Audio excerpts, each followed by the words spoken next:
Members, I regret to inform the House of the death on the 15th of October 2025 of former Prime Minister, the Right Honourable James Brendan Jim Bolger, RNZ PC. Jim Bolger was the member for King Country from 1972 to 1996, and then for Taranaki King Country from 1996 to 1998. He was Prime Minister from 1990 to 1997. The Right Honourable Prime Minister. I move that this House place on record its appreciation and gratitude for the devoted and distinguished service to New Zealand by the late Right Honourable James Brendan Bolger, Member of the Order of New Zealand, Member of the Privy Council, Member of this House representing King Country from 1972 to 1996, and then the renamed King Country Taranaki electorate from 1996 to 1998. Who served as Minister of Fisheries from 1977 to 1978, Immigration from 1978 to 1981, Labour from 1978 to 1984, Leader of the Opposition from 1986 to 1990, and is New Zealand's 35th Prime Minister from the 2nd of November 1990 to the 8th of December 1997, and later represented New Zealand as Ambassador to the United States from 1998 to 2002. And that this House express our sorrow and our sympathy to his wife Joan, their children and wider family, and that as a mark of respect, the House do now adjourn. Mr Speaker, we remember today a devoted husband, father and grandfather.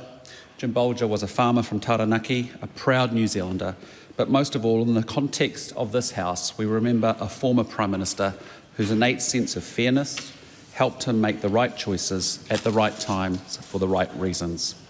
In doing so, he helped New Zealanders become more confident in our nation's unique sense of identity. Born in 1935 to a farming family in Opunaki, Jim came to politics via what was then a very traditional training ground for national MPs, namely the Federated Farmers in provincial New Zealand. He joined the National Party and was elected the member for King Country in 1972, a seat that he held until he left politics. Becoming leader of the National Party in 1986, the context for National's electoral success in 1990 was deep economic uncertainty and the unpopularity of the previous government's economic reforms. Bolger's government and the Labour government that preceded it ushered in a new era for New Zealand, creating the open, confident country that we are today. As Prime Minister, Jim led New Zealand through sweeping economic, social and constitutional changes, from major fiscal reform, including the mother of all budgets, to industrial relations transformation and to overseeing the early stages of treaty settlements. He was a strong supporter also of New Zealand's place in the world. He backed our alliance with the United States but respected the will of New Zealanders and maintained our nuclear-free stance. He strongly opposed nuclear testing in the Pacific, and he helped reshape our foreign policy to be more outward-looking, more engaged with Asia-Pacific, an approach that still guides our government today. The Landmark Employment Contracts Act brought New Zealand's industrial relations into the modern era. And as Jim said, gone are all those stupid stoppages I had to deal with day after day. We used to keep the press gallery waiting outside in the cold while we resolved the dispute. Then we had a beer, and then we told the journalists what the resolution was. It was important, Jim said, to do things in the right order. He guided the country through the transition to MMP, a system he accepted as the will of New Zealanders. One of the defining moments of his premiership was the 1996 Heads of Agreement with Ngāi Tahu. There were doubts within the National Caucus, the cost was high, the politics uncertain, and it was an election year. But Jim had an instinctive grasp of New Zealanders' innate sense of fairness. In this view, it was the right thing to do, and he urged Cabinet to go ahead. That moment, and the treaty settlement process that helped cement, stands as a proud legacy of his leadership. He had a strong team around him, some of whom who still serve in this House. And I've heard stories of long, late-night caucus meetings with a bit of arm-twisting where needed, but also stories of loyalty, camaraderie and deep respect. They didn't call him the great helmsman for nothing. Jim never lost his humour or his humility, and his valedictory he opened by saying, "I know there's some interest in what I'm going to say, but perhaps even more interest in how long I'm going to say it." He then thanked the Labour whip for the offer of another glass of water and said he was sure he would need it, and perhaps as he went on, he might need something even stronger. That wit, along with his Irish charm and his fondness for a quiet evening's whisky, remained part of his character throughout his life. After leaving Parliament, Jim continued to serve, notably as Ambassador to the United States. I wasn't in the room for those diplomatic conversations, but I have no doubt he made an impact, whether speaking with a Kiwi drawl or, as some suspected, adopting a touch of the American accent mid-conversation. Mr Speaker, I didn't have the privilege of knowing Jim well personally, but since becoming Prime Minister, I received a few quiet phone calls from him. They were short, sincere and thoughtful. He offered encouragement, perspective and advice that I took seriously. And I also remember campaigning with him in a bar in Waikanai and him still holding court in a room full of people, sharp as ever, fully engaged, loving politics and very much enjoying himself. He'd just turned 87. Not long ago, he celebrated his 90th birthday surrounded by family, including 8 of his 9 children. He and Joan, who stood steadfastly by his side since their marriage in 1963, were immensely proud, and rightly so. On behalf of the government and the people of New Zealand, I extend our deepest condolences to Jim's wife Joan, his children and grandchildren, and all of those who knew and loved him. In closing, Mr Speaker, I want to use Jim's own words, written just a few weeks ago after the death of his friend Tākuta Ferris. He said he was, in simple terms, a very good person who was interested in helping others. Farewell, old friend, and may God welcome you home. Those words now speak for Jim himself. Thank you. Right Honourable Chris Hipkins.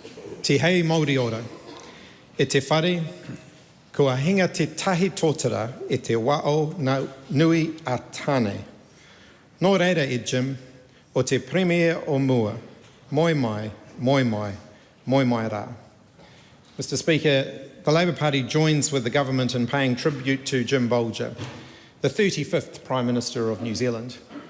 Mr Speaker, I vividly remember the very first time I ever met Jim Bolger in person. I was in the 6th form at Hutt Valley Memorial College.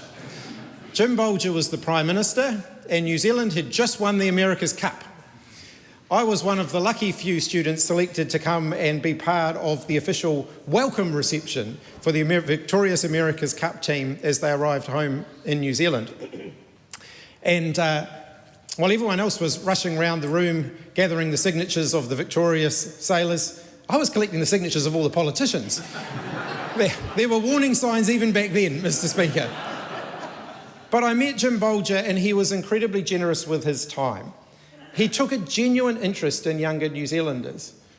I think he asked more questions of me than I asked of him, and he was genuinely engaged and interested in the answers. He wanted to understand how New Zealanders saw what was happening in our country at the time and what we thought needed to happen in the future. I wasn't hugely political at the time. I didn't really understand politics very much. That changed relatively quickly over the next couple of years as I went to university and found myself a couple of years later out the front of Parliament chanting some rather unsavoury things about Jim Bolger and his government at that time. Not long after that, Jim Bolger quit Parliament. I'll claim all the credit. But actually it was his quitting of Parliament where I got my first taste of election campaigning, because I quickly got involved in politics, ventured up to the King Country by-election and went door-knocking in Hawera. I can tell you as an aspiring Labour Party activist, door-knocking in Hawera is not a great place to start. We came third in the by-election, but I'm still here. But it was some years later where the gods of Air New Zealand ticketing seated Jim Bolger and I next to each other on a flight to Hamilton and then back again later on that day, that I actually had the opportunity to have quite a long conversation with him. He was flying to Auckland, to Hamilton to chair a Waikato University council meeting, and I was flying up there to do some education-related visits. And I remember it was late 2016 or early 2017 because the topic of conversation was dominated at that point by a certain US presidential election. And he was deeply concerned about rising inequality, increasing polarisation, and the fact that so many people around the world seem to have lost the ability to disagree with each other agreeably. And we spent our time sitting together on the plane talking about that. He could see that the concentration of wealth around the world was unsustainable, that the growing marginalisations of large segments of our society was leading to us becoming more divided, and that we could not continue to stand for that. He spoke in his retired life of the moral failure of prisons. And I totally agreed with what he was saying there. I think perhaps growing up during the Second World War and the long shadow of its aftermath meant that he was very, very aware and had a deep appreciation of the need for us all to constantly strive to find common ground and reconcile our differences. In the conversations that I had the privilege of having with him, we did manage to find a lot of common ground, and I enjoyed all of the subsequent encounters that I had with him. He would refer to me as young Chris, even once I'd become Prime Minister. And he had a knack for offering his insights and wisdom without ever coming across as patronising or condescending. He did seem genuinely interested, not just in my political career, which he clearly had been following, but the political careers of emerging politicians across the House. I think perhaps it's a wisdom that you get after you leave this place, that recognition that governments come and governments go, but the good interests of the country do rest with whomever the government happens to be at any given time. He remained a mentor and a friend to anyone in this House who sought out his guidance. From the conversations that I had with him, though, I did get the sense that he struggled to reconcile his own values with the consequences of some of the things that happened during his time in politics, including during the time that he was Prime Minister.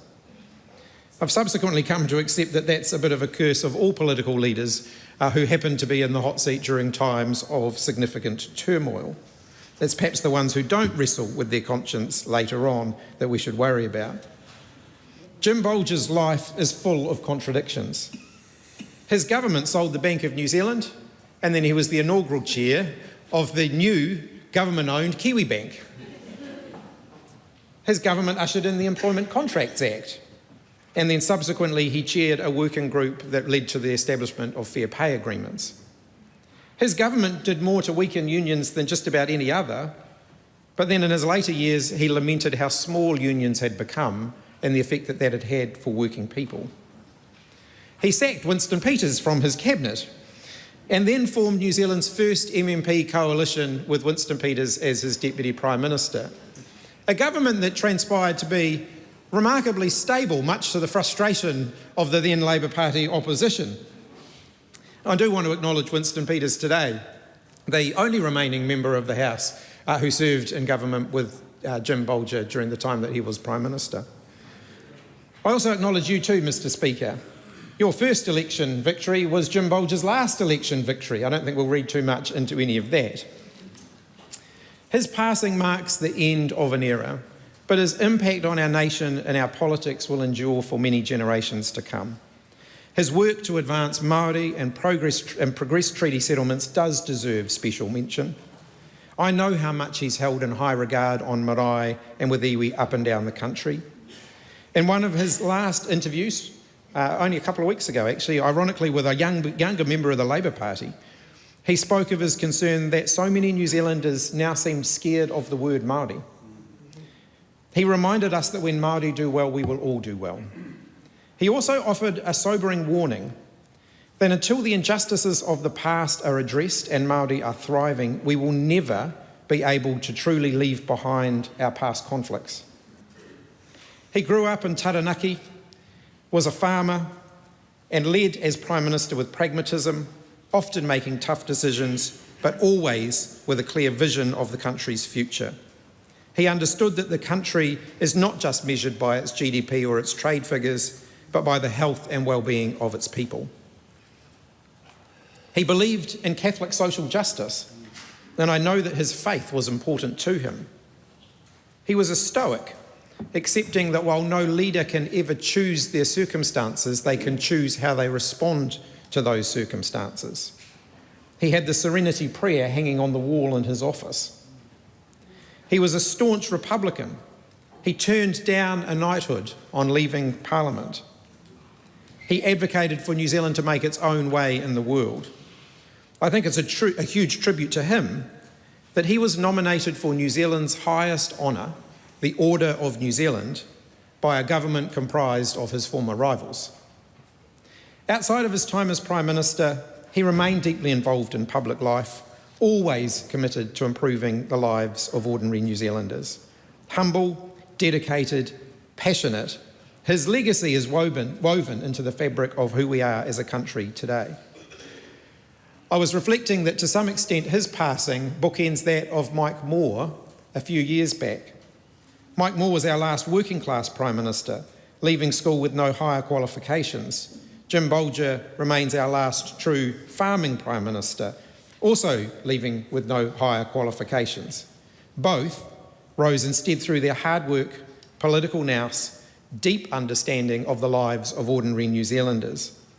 And their stories remind us that leadership is conferred not by degrees or by titles, but through character, conviction, and service.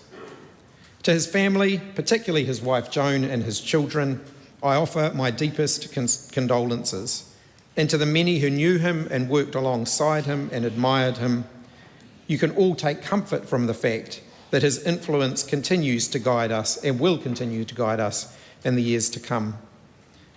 I thought it was fitting to end with an Irish Catholic proverb recognising his cultural heritage, of which I know he was proud. May the road rise to meet you. May the wind always be at your back. May the sun shine warm upon your face. The rain fall soft upon your fields. And until we meet again, may God hold you in the palm of his hand. Nō reira, tēnā koutou, tēnā koutou, tēnā koutou katoa. Mr Speaker.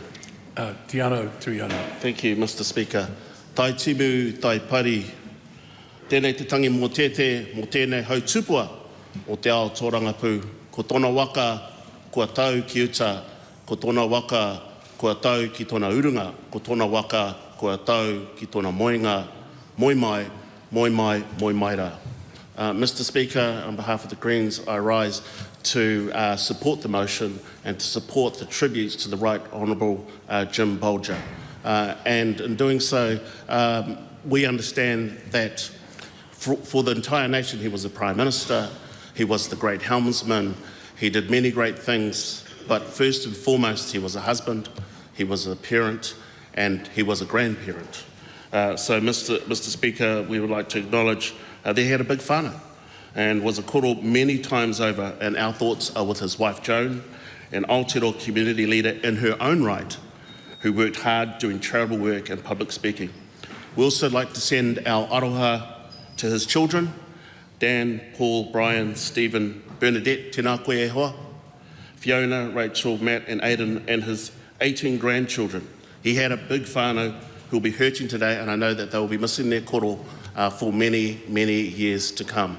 And as I was scrolling through the social media, I saw many tributes from many Māori communities, communities that he helped to support navigating the treaty settlement claims.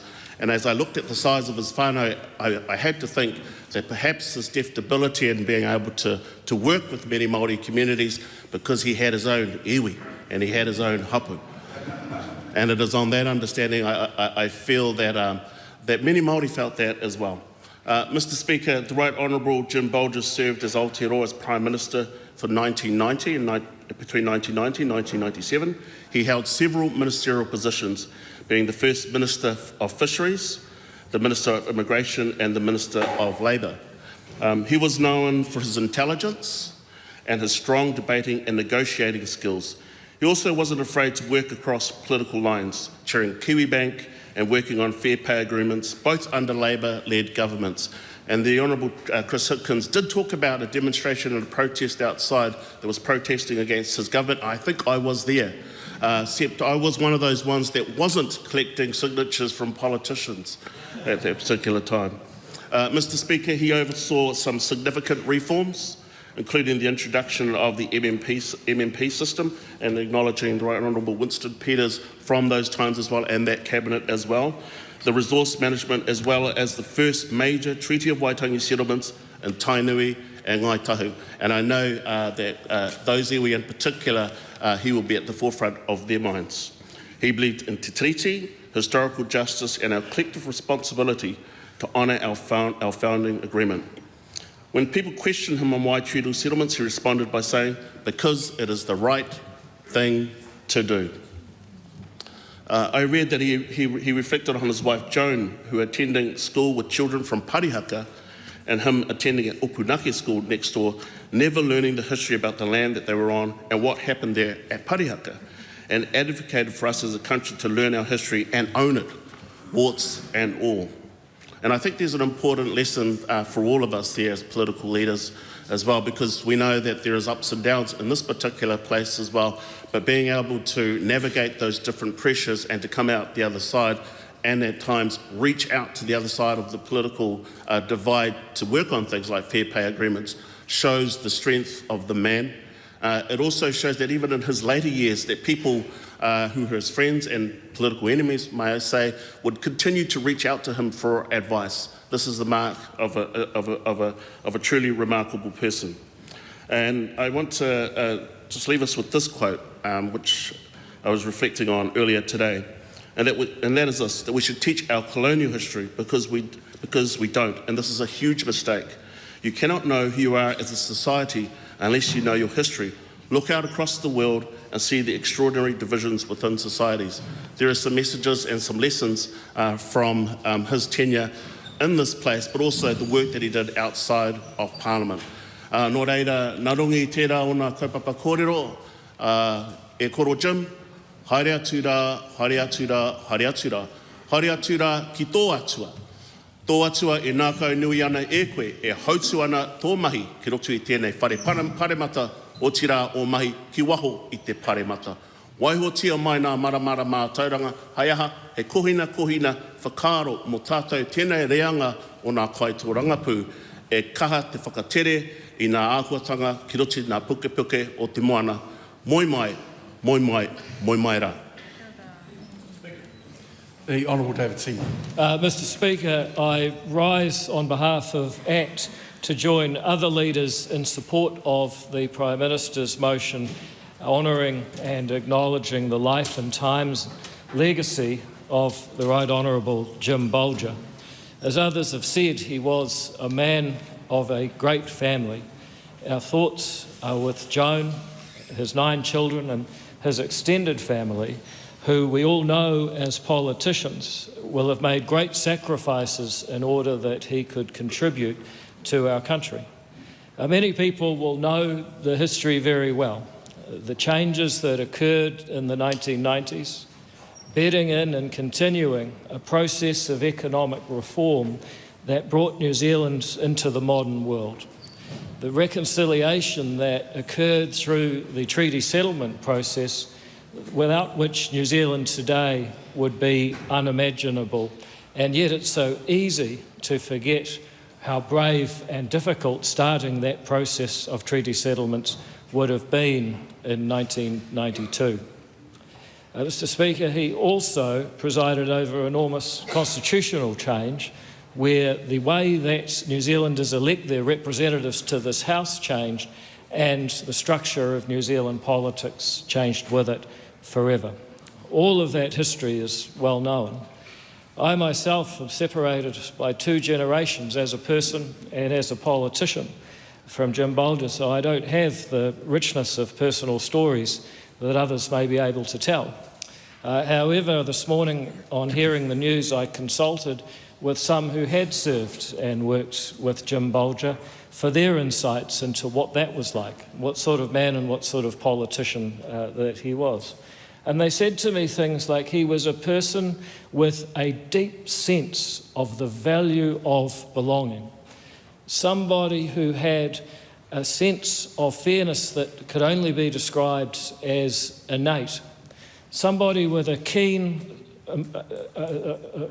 keen respect for the underdog, and somebody who felt a responsibility not only to bring New Zealand into the future, but also somebody who had a deep sense of responsibility to do the right thing. He was somebody who encapsulated many of the qualities of a politician that so many politicians themselves would like to be remembered for, and so many people around the world in so many different countries would like to see in their leaders. That is an extraordinary legacy, and one that we should all be very grateful and gracious to acknowledge in this House today. Our final thoughts are with those that he's left behind, The entire Tīkuiti and King Country community, I know, will be feeling this deeply, as will his extended family, and particularly Joan and his 9 children today. Our thoughts are with them, and our gratitude is to him for the legacy that he has left the modern New Zealand. Thank you, Mr. Speaker. The Right Honourable Winston Peters. Today, our thoughts and condolences are rightly with Jim Bolger's family, his wife Joan, their many children, grandchildren, and the rest of his extended family. As a Catholic man of Irish extraction, he will have taken both solace and pride by being surrounded by his large family during his final moments. He could have asked for no better farewell. As always, there are various views of history, but very few have had the benefit of living it, breathing it, and working on it like Jim. Therefore, it's right for this House to acknowledge Jim Bolger's passing. He was, ironically, a Republican serving his King Country electorate for 26 years from 1972 until 1998. As you know, he served as Prime Minister for 7 years, leading 3 terms of government, which were markedly different to each other in their complexion and their output. Jim is acknowledged for his pride in New Zealand's independent national identity, and the presence of the National Museum here in Wellington, Te Papa, is due in large part to his insistence that an institution that tells our history and engenders young and old to take an interest in their history was needed. Again, he was proud of his Irish ancestry and saw an historic parallel in the treatment of Irish nationalists with the mistakes of some former New Zealand governments with Maori in New Zealand. As a Tīkuiti farmer, he grew up around Maori and saw no reason for difference and every reason for communities to be stronger together. It's often said that Jim Bolger was the last Prime Minister without a university degree. Well, for our sakes, we must hope that that is not true for the future. Jim learned his craft on the farm and in the town halls, and he applied them to the highest elected office in this country. In his earliest years in Parliament, he earned the title the Woolshed Orator. Jim Bolger was a man of good character, strong morals and family values. He called for a decent society in 1990, and he did so for a good cause. He was, in his own words, quotes, a red-blooded Irishman by descent, but a very practical Kiwi by practice, end of quotes. Now, we were not without our disagreements, but today is not for recalling those moments. Disagreements are, however, fundamental to the democratic project, and that was always understood by Jim. He happily took part in a healthy democratic discussion throughout his life. And long out of politics, he later reminisced on the raging ideological disputes of his time as Prime Minister and had the reflective courage to admit that mistakes were made. It's true to say that 29 years ago, in 1996, we formed the first MMP government. He put differences aside, shook hands on that agreement, and more importantly, he kept his word. Today we can and must acknowledge that Jim Bolger contributed to a time of enormous difficulty economically and change to New Zealand. But of far greater importance than this, we acknowledge the passing of a husband, father, and grandfather. Jim, may God bless you. Debbie Nauriwa Peka. Tēnā rā koe e te pika. E tuana te Pāti Māori I roto I te aroha me te wakaiti. E tangi ana te motu ki te reroranga o Jim Bolger e tākoto ana. Mr. Speaker, I rise on behalf of Te Pāti Māori to acknowledge the passing of the Right Honourable Jim Bolger. We have lost so many great po this year. Mr. Bolger was a Roman Catholic, his politics informed by doctrines of peace, forgiveness and reconciliation. He also lived near whenua beside Pariaka in Taranaki Tūturu Iwi, Owe kei te tangi te ngākau. His work around the cabinet table gave life to the principles of good faith and goodwill unto all. We'll remember Mr. Bolger's commitment to restoring the honour of the Crown under te tiriti o Waitangi. He knew Te Tiriti o Waitangi promises a place for all in this country and that we all have love and should have love for each other. His leadership serves as a lesson not to vilify or burn bridges with Māori communities, but to embrace each other in the spirit of peace through justice. Together, owning our past and collaboratively looking towards our future. Te Pāti Māori wishes to honour Mr Bolger in his Catholic tradition with his prayer. Awe e Maria, e ki ana koe e te kiratia, kei a koe te areki, ko koe wakapainga ana ngā waine, a ko koe e wakapainga ana hoki a ihu, te hua o tō kupu. E hata Maria, e te mātua wahine o te atua, i noa koe mō mātou, mo te hunga e ara ana aia nei, a i te haora o tō mātou mātenga rawa, amene. Mr Bolger knowingly expanded political capital for the nation's progress and to address historical injustices. His disposition is described by many who we also spoke to as magnificent, as inclusive, as indeed a proud Irishman, earning him the nickname Spud. For us, Mr Bolger is regarded as the greatest Prime Minister since Michael Savage. He had a legacy that affected the whole country. He heard and saw te iwi Māori. Mr Bolger resisted pressure from what we understand was nicknamed the Rat Pack. I won't name them, but names such as Bill English, Nick Smith, and others were included in it, and it was part of them pursuing this neoliberal asset sales.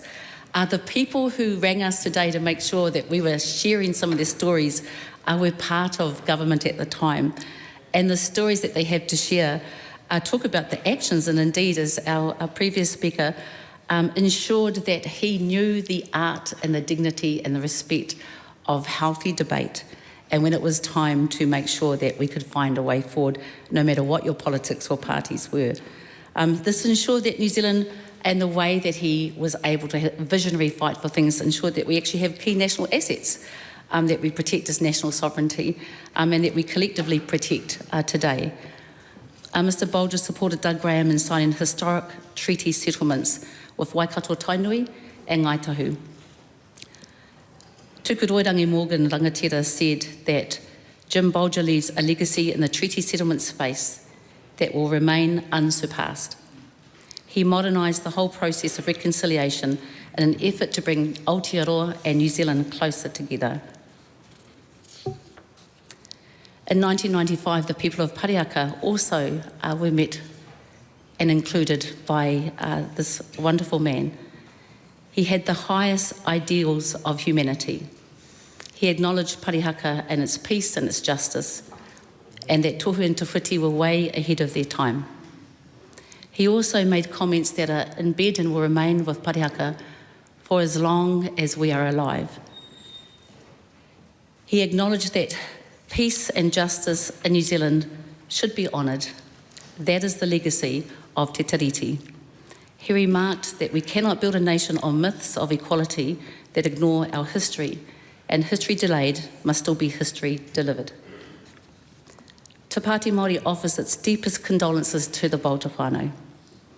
We also know that there will be many iwi hapu who are saddened to hear of his passing. In his later years, Mr Bolger became an advisor and a close confidant of many iwi throughout the motu. Over the coming days, his name will be heard across a number of paipai, recognising his contribution to race relationships and the ideal towards reconciliation, peace and justice. We will mourn his passing and remember his legacy with deep gratitude and affection. E te rangatira, moi mai rā. The Honourable Paul Goldsmith. Thank you, Mr Speaker, and I want to start by acknowledging the Bolger family at this time of loss, and our thoughts and prayers are with them. The word that comes to mind in relation to the former Prime Minister Jim Bolger is decency. He was a minister, then leader of opposition, then Prime Minister through some of the most tumultuous times in recent history, times of fierce antagonism, and he came through with most fair-minded people regarding him not as a divisive figure, but as instead one who brought people together. He could build relationships with people who might have regarded him as the enemy. He was a man of faith. Much has been covered of his career. I would point out that his first election as leader of the opposition in 1987 was a catastrophic loss, and yet he carried on. It was a different era. He wasn't cast out, and he held on to take the party to a stonking victory in 1990. He was a good manager of cabinet, and he referred to his experience wrangling with Joan 9 kids, being able to keep the peace and move the family along. And I think it was similar with the cabinet. He had some salty characters. My first connection with him was during writing a biography of John Banks, who caused him no end of trouble over his time in cabinet. I came across a quote from Banksy's diary when he said in caucus, quote, "Sometimes, Mr. Bolger, I say things that must really piss you off," brackets, the caucus erupted. And that's how he managed to hold the cabinet and the caucus together. The media and the country often gently or not so gently mocked him as Spud. His plane was Spud 1, the great helmsman has been talked about. The way that he said confident with a K, and the way that he adopted overseas accents when he was overseas. He was never super popular as Prime Minister, but he was respected. And that, in the end, is the most important thing. If we think of his legacies, his biggest, I think, well, a big one was the contribution to the effort to restore the nation's finances during the 1990s. He'd been part of the Muldoon cabinet that had resisted change and necessary reform up to 1984. Then he had to deal with a reforming Labour government that turned the political landscape upside down as leader of the opposition, where they almost lost Remuera in 1987. And then he had to confront the dire economic situation in 1990. And he didn't approach issues ideologically. He never set out to redesign the state, but he was a realist, and he confronted the scale of the challenge he inherited and faced the problem head on. He didn't flinch when it was not what he would have liked it to be. And pain was acute through 1991 and 1992. Progress was just sufficient for National to get re-elected in 1993 by a whisker. Remember, he said, bugger the polls at the 1993 election when they got back by a whisker. And but he led the country through strong period of growth in 94 and 95. Another legacy was MMP, and some people will say that he broke a promise he should have kept with the superannuation and kept a promise he should have broken with MMP, and time and history will determine whether that was correct. He also failed in his efforts to make the nation a republic, but at least he tried. But more successful, of course, was his effort in starting treaty settlements, particularly with Ngāi Tahu and Waikato Tainui. Jim Bolger, as I've said, grew up in a small town in Tauranga, in a predominantly Maori community, and was always comfortable amongst Maori, and his instincts were fair-minded, and with Doug Graham and his cabinet he set the nation on a process that 30 years later is still ongoing, and for which we continue the work today. And few countries have tried such a thing, to face historic events head-on, to acknowledge and apologise for past misdeeds. And it's a process that requires much grace, particularly on the part of Maori who received back a fraction of what was lost, but also to some extent to the people of the current generation who are setting aside resources that could be devoted to them right now to settle the sins of earlier generations. And he and that generation of Maori leaders in the 1990s set us off on an important course, and he will always be remembered for that. Unlike the US system, where presidents often end their second term at the height of their popularity, the New Zealand political system, like the UK system, generally ends with Prime Ministers ending in failure when they're living by the sword and dying by the sword and being tossed out. John Key, I suppose, would regard himself as the only exception to that.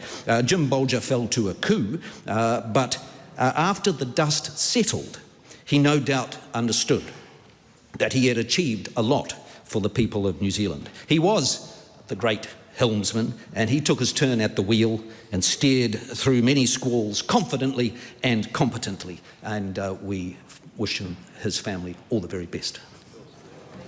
The Honourable Megan Woods. Mr Speaker, tēnā koutou e te whare, e Jim moi mai rā. Mr Speaker, I rise with the rest of the House to acknowledge the life and the legacy of the Right Honourable Jim Bolger and extend my deepest sympathy to Joan and the Bolger family. Losing someone is never easy, regardless of their age or their health. And today we honour a man whose contribution to Aotearoa New Zealand were both significant and enduring. And I would like to acknowledge his colleagues and those who have worked with him over the years. Jim Bolger was a leader who, it has been written, confounded expectations. He once remarked that his life was full of ironies, a reflection on his journey from privatising rail in the 1990s to later cheering its renationalised successor. And as Chris Hipkins had said, from selling the BNZ to later cheering Kiwi Bank. These ironies were, however, not contradictions, but they were evidence of a man who evolved, a man who listened, a man who acknowledged change in his thinking, acknowledged his mistakes, who was open to new thinking, and a man who led with conviction. In an increasing politicised and polarised world, Jim Bolger's life reminds us that it is possible to work constructively and respectively across political divides. We do not need to agree on everything to find common ground, and this was one of his great strengths. Jim Bolger challenged and confounded me at two pivotal stages of my life. Firstly, as a student at the University of Canterbury in the early 1990s, I held very strong views about the policies of his government. The mother of all budgets, welfare cuts, and the Employment Contracts Acts were deeply at odds with my values. However, it was a lecturer in the history department, a lecturer in New Zealand history, who I greatly admired and respected and still do, Tā Tipini O'Regan, that presented a different view of Jim Bolger. In Tā Tipini's Treaty History Honours class in 1995, right in the thick of the Ngāi Tahu claim negotiations, I was presented with a view of a Prime Minister with a deep understanding of our history, who was prepared to listen and genuinely wanted to address the wrongs of the Crown Māori relationship. Tā Tipene spoke to us of a man who did what he believed was right, even when it meant standing up to his own team. Years later, as a new minister, I began regular meetings with Jim in his role as the chair of the gas industry company. These continued throughout our 6 years in government, and I always looked forward to these meetings every 12 weeks. His wit, his warmth, his humour, his inquiring mind, and his willingness to engage in robust, respectful dialogue were qualities that I deeply admired. We didn't always agree, it's fair to say, but that was never a problem. What mattered was our constructive relationship that was built and grounded in mutual respect and a shared commitment to public service. Jim understood, perhaps better than most, the challenges of being a minister and governing. He was always genuine in that desire to be helpful, and I valued his insights immensely. I also appreciated his fondness for lingering a little longer after meetings, telling his CE that this was the any other business section of the agenda and he wanted to indulge in a bit of political gossip. As the member for Wigram, it would be remiss of me not to acknowledge Jim Bolger's role in chairing Kiwi Bank, a lasting legacy of my friend and predecessor, Jim Anderton, and a testament to both of those men's belief in a strong, proud and independent New Zealand. Jim Bolger was a gentleman of New Zealand politics. He led, he listened, he evolved and he served. Today we honour his life and his legacy and the example he set to us all. Thank you, Jim, and may eternal rest grant upon you. Call on Tākuta Ferris. Te whatiwha te pō nau mai ko te ata tū. Te whatiwha te pō nau mai ko te ata hāpara. Te whatiwha te pō nau mai ko te awatea. Ko te rārangi maunga, ka tūtonu, ka tūtonu. Ko te rārangi tangata, ka ngaro, ka ngaro, ka ngaro. Tēnei haotanga ariki, no te iwi, kua hau mai ki roto ki tēnei whenua noho ai. Ka rārangi hia ngā tahitia me ngā haotanga ariki o te ao Māori. No te tau kotahi ko tā ake, kua whakawāte hia te rirohanga o te prawa ariki o te kingitanga atu hei tia pōta tau te whero te tua whetu. Ka whakawāte hia mai te mate ka ara mai ko te ātai rangi kāhu, ana ko te ariki nui a ngā wai hono i te pō. Tatu iho ki te rirohanga o te prawa ariki o tūwhare toa a tā timu te heu, na roto i ngā rangi tatane. Tai rawa mai ki tēnei rā, me te tangi auare o te iwi kāinga. Kia hoki mai te prawa ariki o te iwi Pākehā ki tōna kāinga, e kore a muri e hokia. Nō reira ko te haotanga prawa ariki o tara mai nuku, koutou te kara pine i tai.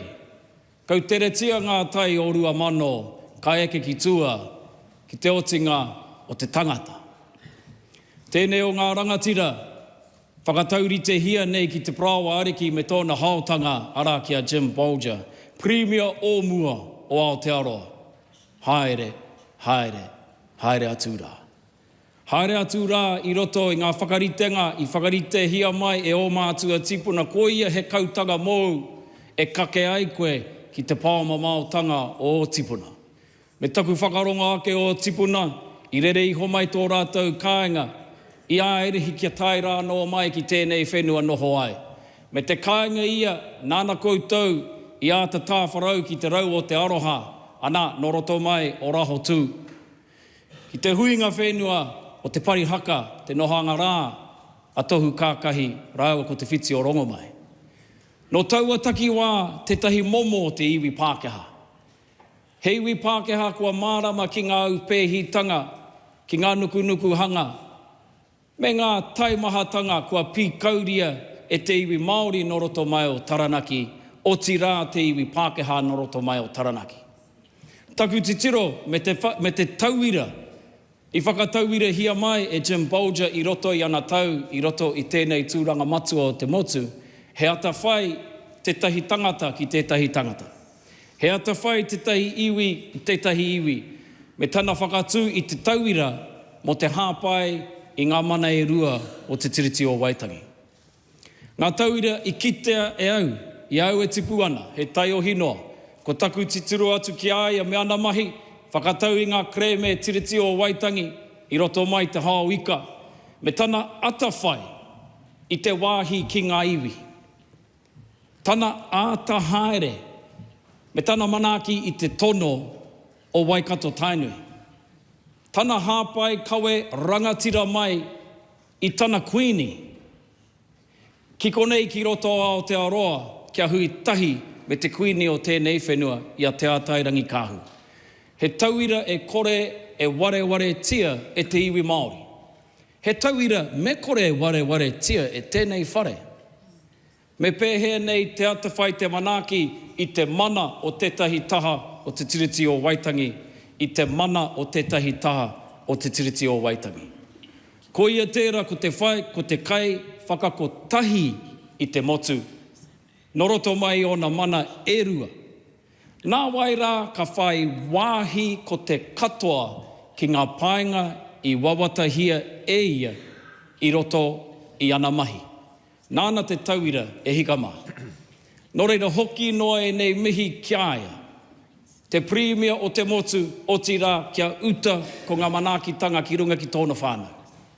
Kāre kore, a tau maha, kua tau ki te reanga moko puna, ki ana tamariki e ke rawa atu rā ki tana hoa rangatira. Nō reira kei te rangatira, kia tere, kia hora te marino, ki mua ki tō aroaro. Kia whakapapa paunamu te moana, kia tere ko te kārohirohi, ki mua ki te aroaro e tau nei, ki mua tonu i a koe, o tira i tō whānau. Tēnei rā te mihi ake, me te whakatairanga i te wāhi ki a rātou, tātou ki a tātou, e iga mā tēnā koutou. The Honourable Tama Potaka. Ripi ripi a, hai a, ripi ripi a, hai a tuakina. Paraniti atu poko te ngā rara kai tangata ueha. He aha te tohu o te ringa. He kawa tuku ki raro ki aho pērā, he koro ki o. Ko te wakatau o te mate ueha. Jim, moi mai rā. Ka piti koutou ko tumu mā ko nunuku atu ki tua pai mai mahara. Ka piti koutou, ka piti tātou e tōpū nei me te kapua Pauri, Joan, Matt, ngā tamariki, mokopuna, me ngā moko.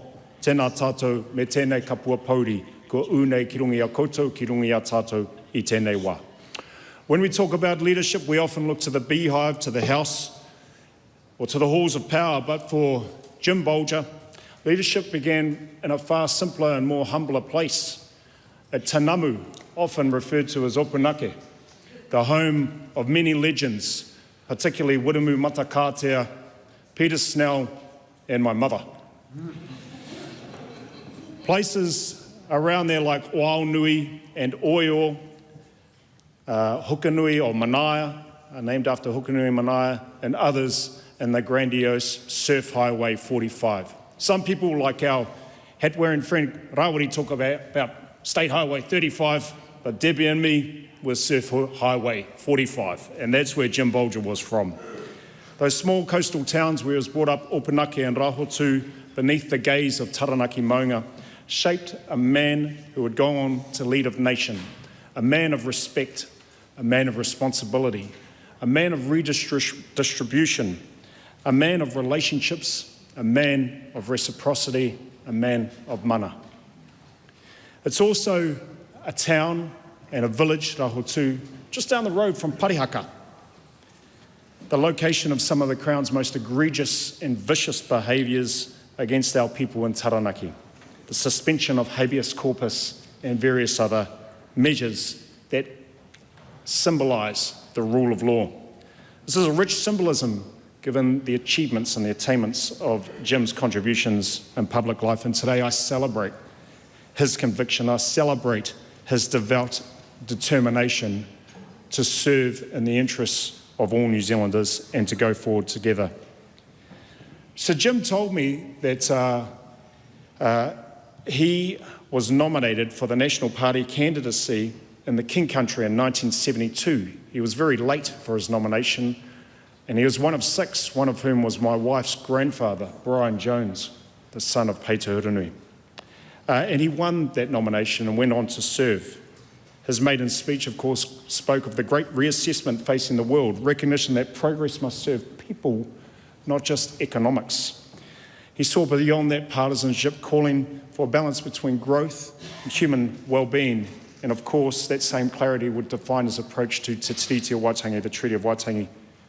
When he came into his great responsibilities, Māori issues were often seen as marginal debates rather than central to the nation's well-being. And I acknowledge the references the other evening in relation to both the Te Reo Māori petition and also the great hikoi led by Dame Whenekupa, and might I also mention the Takaparafau reimagination that lasted over 500 days. The Waitangi Tribunal's power to hear historical grievances still new when he came into responsibility, and the country was still learning to listen. But his approach alongside people like Bill Birch, like Doug Graham, and of course Minister Peters and the Speaker, who were in service of the communities in the country that we serve in the 1990s. The settlements that have been mentioned, but also beyond the settlements, his observations that those moments in history are not just about winners and losers, they're about reconciling our history and our herstory so that the people of this great country can move forward together with confidence, with determination, with dignity and clarity. Not just signing a document or signing an agreement in principle or deed of settlement and drawing a line under our story, but also about opening the future possibilities, whether or not that was in his service in Te Urewera, with the Urewera board, that groundbreaking legislation that enabled Te Urewera to have its own legal identity and personality, but also in the reconciliation redress provided to Parihaka in 2017 in his mahi alongside Dame Tariana Turia e Mihiana Kiaia over there in the West Coast. Jim said you cannot build a future on injustice. If you want peace and reconciliation, you must acknowledge the truth. And those words are not simply for his time, but resonate today. He presided over the recognition of Te Wānanga o Raukawa and Te Wānanga o Aotearoa as wānanga under the relevant education legislation. He also presided at a time when Māori broadcasting came into emergence. He did not posture, he listened to diverse voices and made space. He saw the transition to MMP, as been mentioned today, that has ushered in an era of our parliamentary story where there are more Māori MPs than ever before. He wasn't a radical. I remember meeting Jim Bolger for the first time when I was 8 years old in the Raitihi School Hall, and my father and I and others had to perform a Ngāti Tuaranga Tirangiri for Jim and his arrival at that time, from what I recall, was actually the night of the 1984 election. Not a fantastic night for the National Party, but a great night to meet Jim Bolger. He wasn't a radical, but indeed his leadership and his legacy has enabled a radical transformation of our country, and in my humble opinion, for the better. The strength from our nation, as witnessed and heard on his recent conversations with the Honourable Nanaia Mahuta on YouTube, if you want to check out that. The strength of our nation doesn't just come from the 120 or so of us that sit in this house, in this debating chamber, but from families and whānau, from communities, groups and organisations, from workers, from business people, and from the different threads that go through that needle. Ko tahi te koha o te ngira. There's one eye of the needle, which these threads must all go. And he understood that Māori prosperity and the health and wealth of Māori would lift national prosperity, New Zealand prosperity, that social obligation, economic growth, and spiritual connection are not enemies, they are partners. They live together. And these actions demonstrate his commitment to the country. His values, and what I particularly reflect on, respect for Pakapapa, for our land and moana, for people, responsibility to act fairly, to deliver on promises, to hold ourselves to account, and also for katahitanga, where our development, our nation's development, whānau wellbeing, conservation and economics are not traded off too far against one another, pitted off against one another, but combined together. He lived, in the words of our colleague, Honourable Megan Woods, with conviction that progress does not require us to abandon our roots, but to affirm and to grow them. As Minister for Māori Crown Relations Development, Conservation of Whānau Ora, I carry those challenges, those messages closely, to treat the treaty not as a relic, but as an evolving, as a living foundation to address the needs of our people, and not to just sit in the ideology, but to drive for outcomes together. We won't build peace by ignoring our past wrongs or kotahitanga by amplifying or continuing our divisions, but we build according to Jim, by facing them, by listening and by honouring our obligations to one another. My grandfather, Ivan Len James, worked on the farm of Jim Bolger's father and mother at the back of Rahotu. I won't get into the translation of that word, but maybe the translator can translate for you. And he reminded me that Jim was someone who was of the land, and for the people. Tēnā tātou katoa. Mr. Speaker. The Honourable Willie Jackson.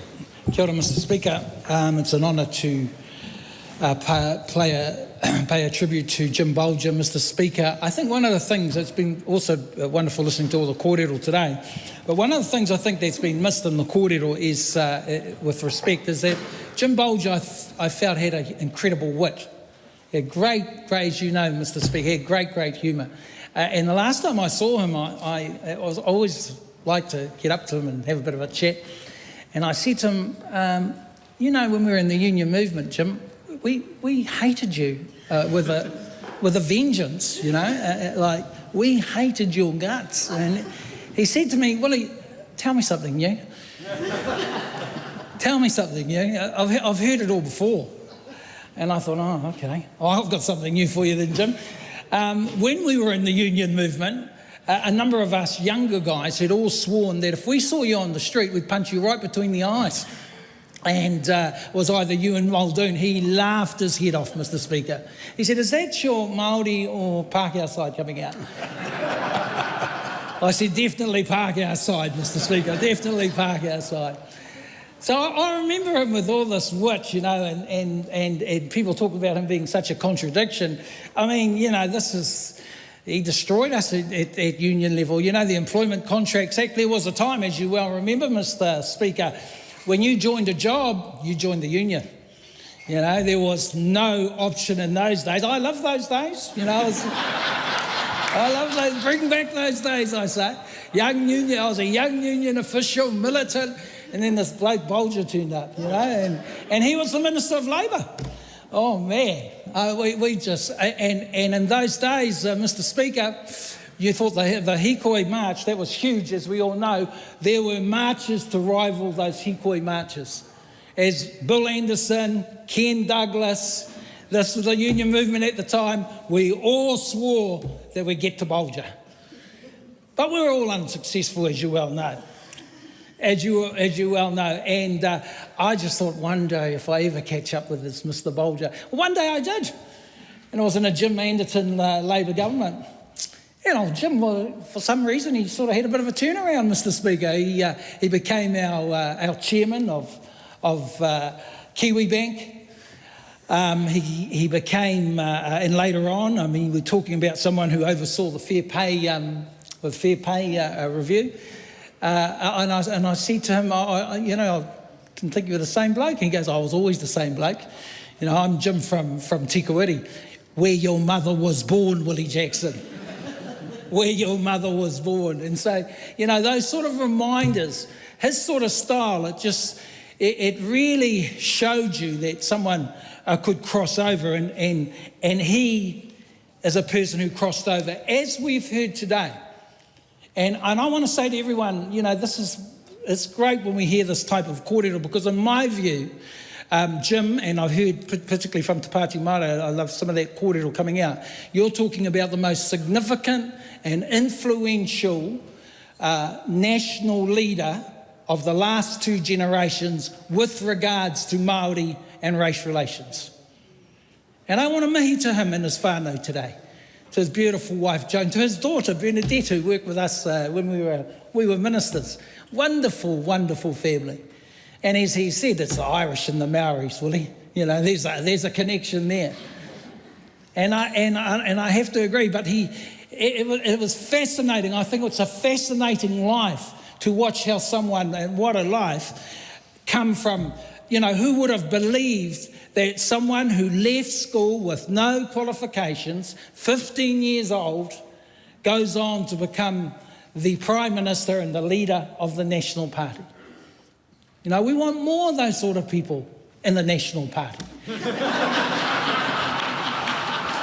We're hoping, myself and our Chippy, our leader over here, we're hoping that one day that will happen.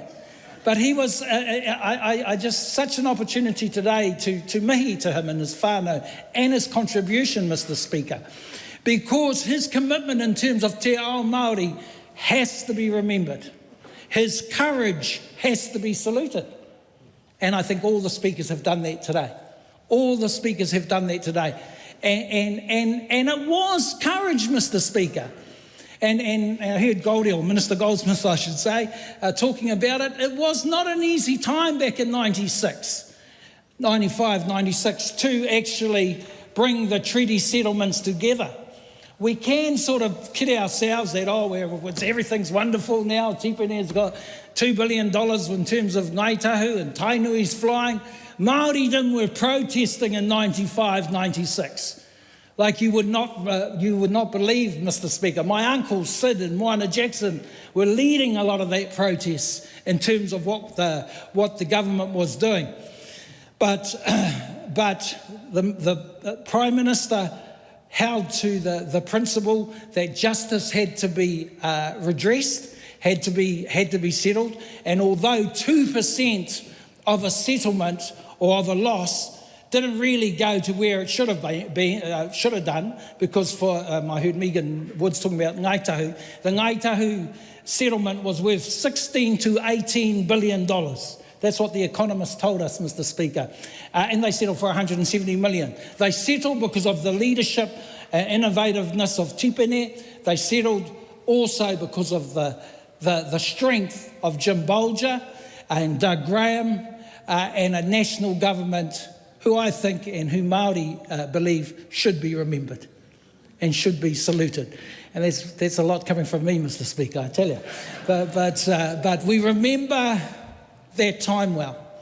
We remember that time well, and although there was protests and although the settlements were not where they should have been, we had a Prime Minister who was fixed on justice, who was fixed on redress, who was fixed on Māori getting the acknowledgement they deserved, because he believed if Māori were strong, then this country would be strong.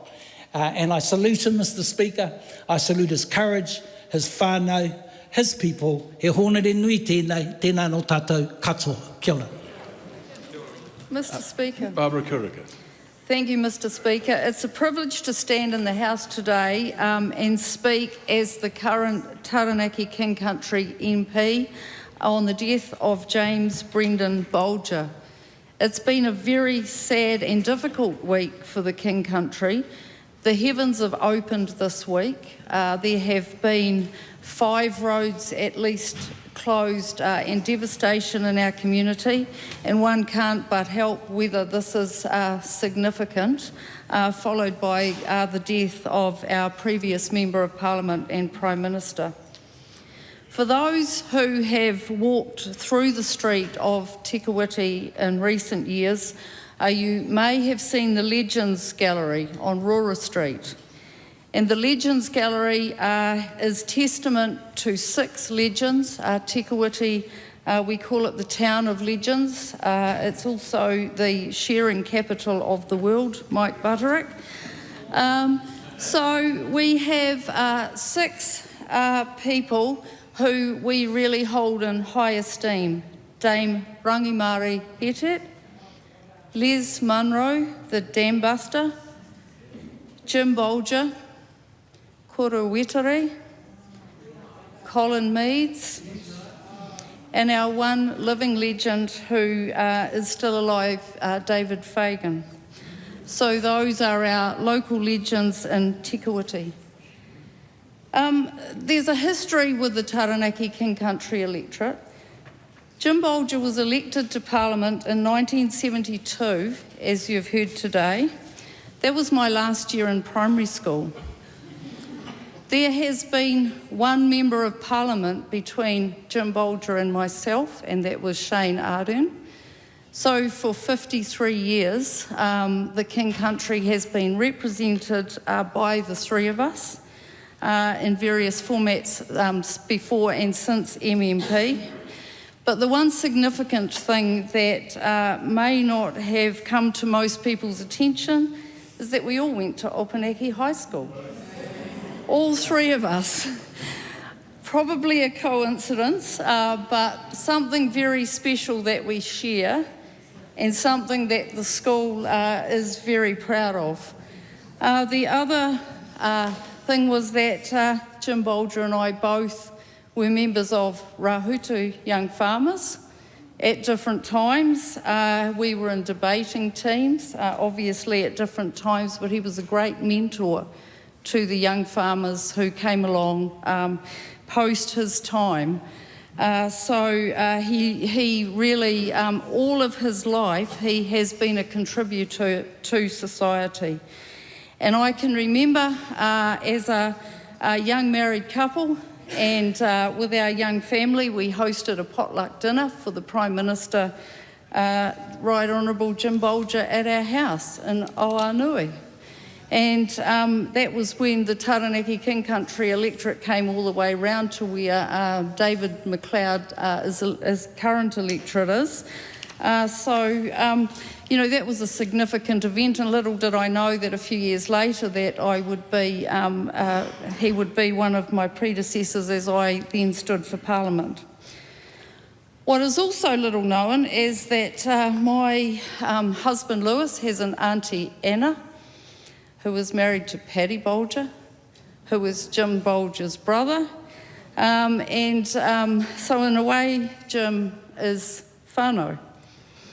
And it was a great pleasure when I first came into Parliament for Jim's 80th birthday. My EA Samantha at the time, Samantha Laming, she was a great cake baker, and so we asked her to make a cake for the Right Honourable Jim Bolger for his 80th birthday. She was very nervous, as you can imagine, for a young EA.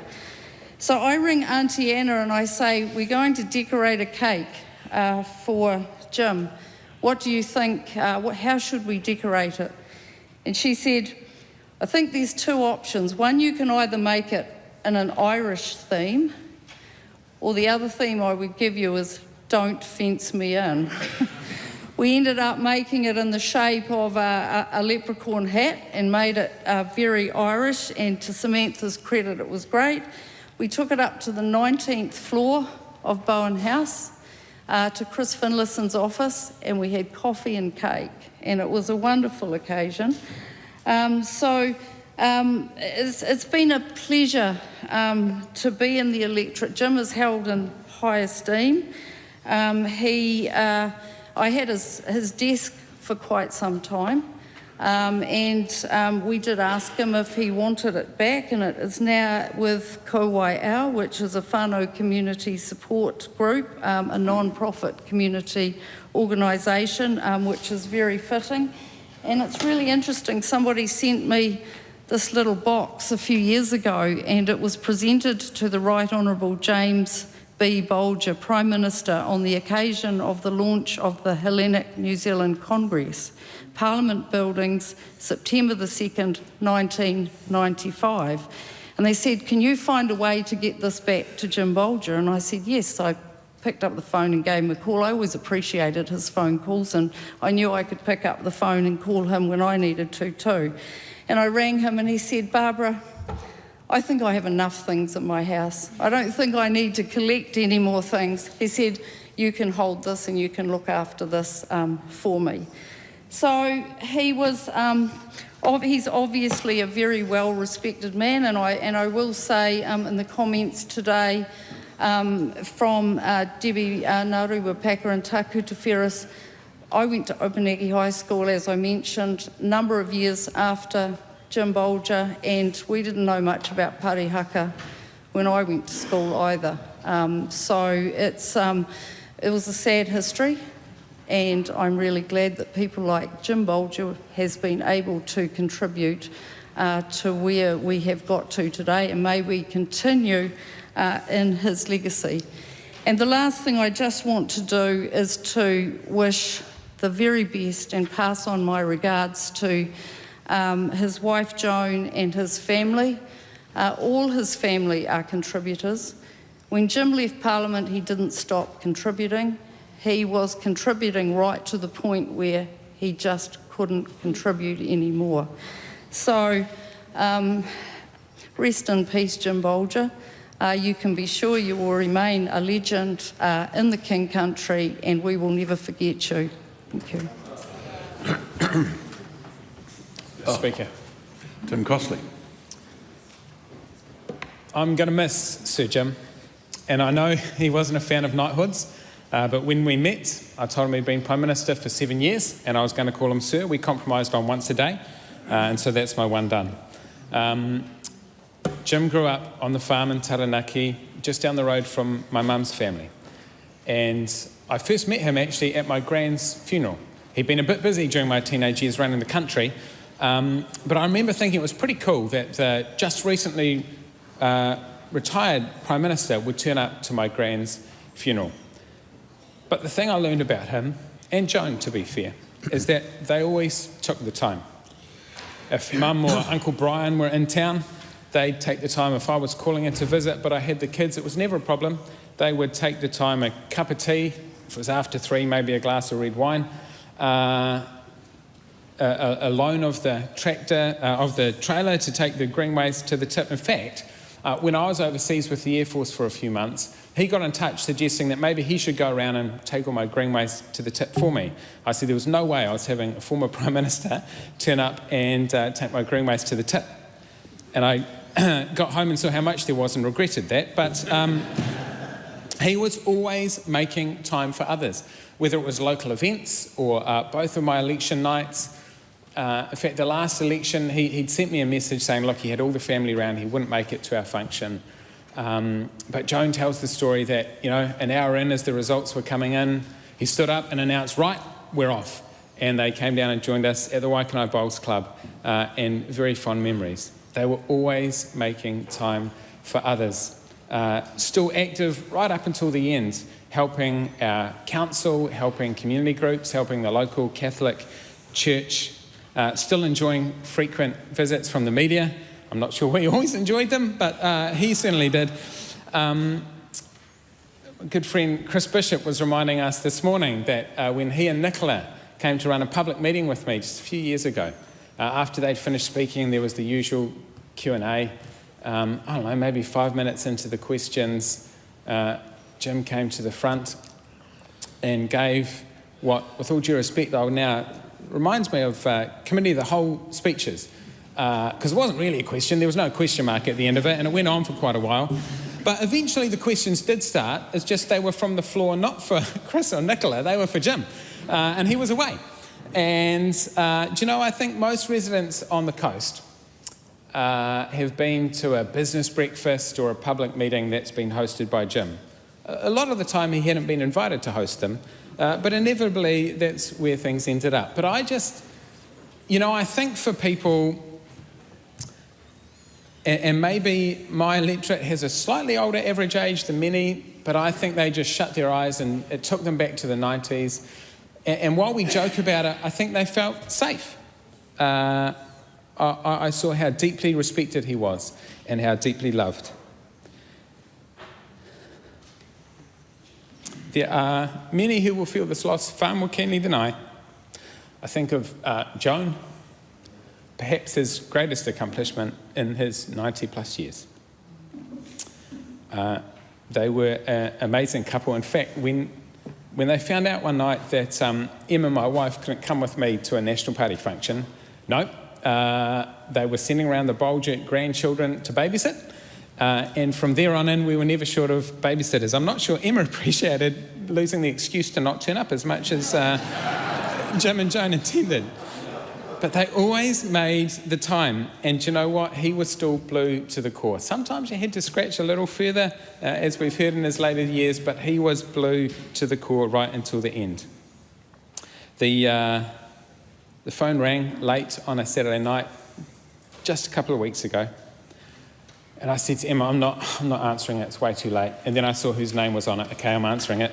You know, Jim always took the time for me, the regular text messages and phone calls. I would get a summons round to the house if we hadn't caught up for a couple of weeks. And we'd chat about the issues of the day, and I'd listen to many stories from his time at the top as well. Actually, often stories from his time as a minister under Muldoon. He'd talk about, you know, being sent overseas for 6 weeks with almost no accountability. It's fantastic, he said. And that's when he got to meet then Vice President George Bush Senior. But it was experiences like that that set him up for the first few years of his time as Prime Minister. He talked about being one of the only sort of small country leaders that had a direct line into the White House. And of course for his time as our ambassador to the US as well. But perhaps the story I remember the most leads me back to where I started, back in Taranaki.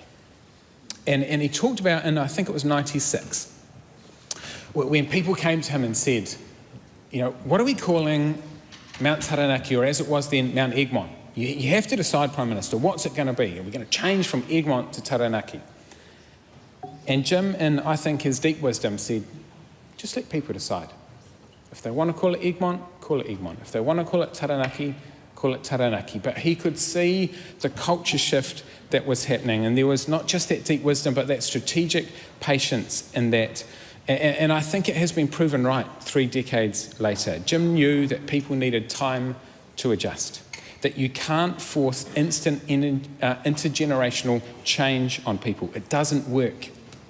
Big changes are made one step at a time, and they are far more effective if everyone takes one step together rather than just a few taking many. The challenges we face today are different, but they're kind of actually just the same. As he said, you don't win the battle to lose the war. You can avoid the battle and we can win the war together. And I think Jim won many times over. He won for Māori, he won for farmers, he won for a nuclear-free Pacific, he won for the man and woman on the street that he understood so well. He won for Kiwis.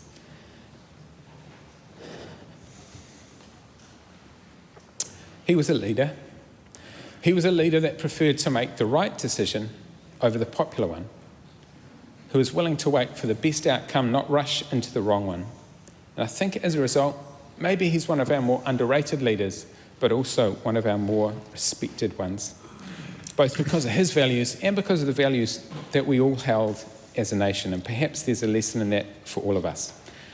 He taught me that when we enter this esteemed house, we need to move from protester to parliamentarian.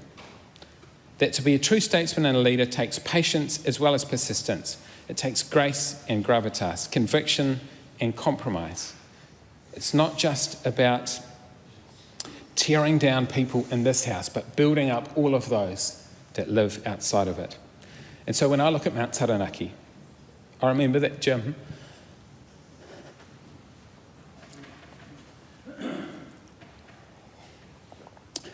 When I look at Mount Taranaki, I remember that Jim showed us a higher road, and maybe a little longer, maybe a little windier, maybe a little bumpier at times, but it has room for us all to journey together. And perhaps in this moment, even just for a moment, we can take one step along that road together towards the future that Jim wanted for his family and for ours. And to finish, to Jim's family in this sacred moment, we think not just of his contribution to country, but his commitment to family.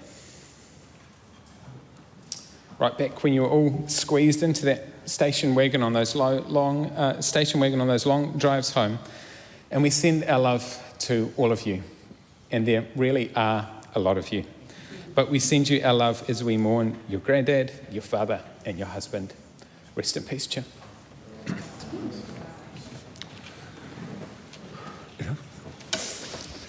I want to thank the House for those very fine tributes to the great New Zealander.